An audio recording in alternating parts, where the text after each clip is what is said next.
Ce musée a été installé dans les années 20, en 1924, par la famille de Henner, qui a fait don à l'État de ses collections.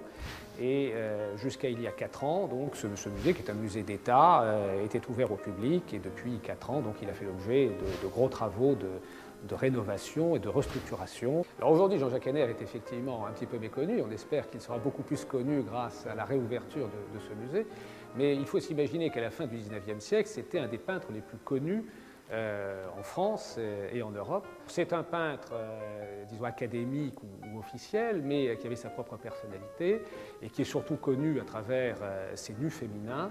Mais la visite de ce musée permet de voir qu'il y avait une très grande richesse de thématiques.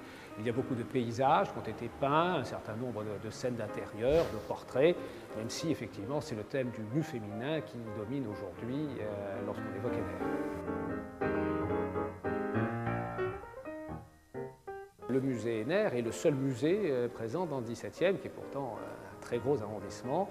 Ce musée, non seulement aura le rôle d'un musée, mais on souhaite qu'il soit le plus possible ouvert sur la vie, sur la vraie vie de cet arrondissement. Et on souhaite faire en sorte qu'il y ait en permanence un certain nombre d'animations, notamment des concerts, puisque nous sommes dans un quartier où les musiciens de la fin du XIXe siècle aussi étaient très présents, beaucoup habités, travaillés dans ce quartier, un certain nombre de salons musicaux existaient. Et donc on souhaiterait que dans les salles du musée Henner, il puisse y avoir en permanence, notamment en partenariat avec des élèves du conservatoire, qu'il puisse y avoir des concerts de musique de chambre.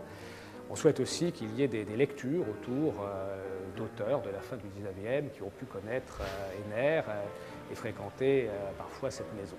La date d'ouverture sera le 8 novembre, ouverture au public, après donc 4 ans de fermeture.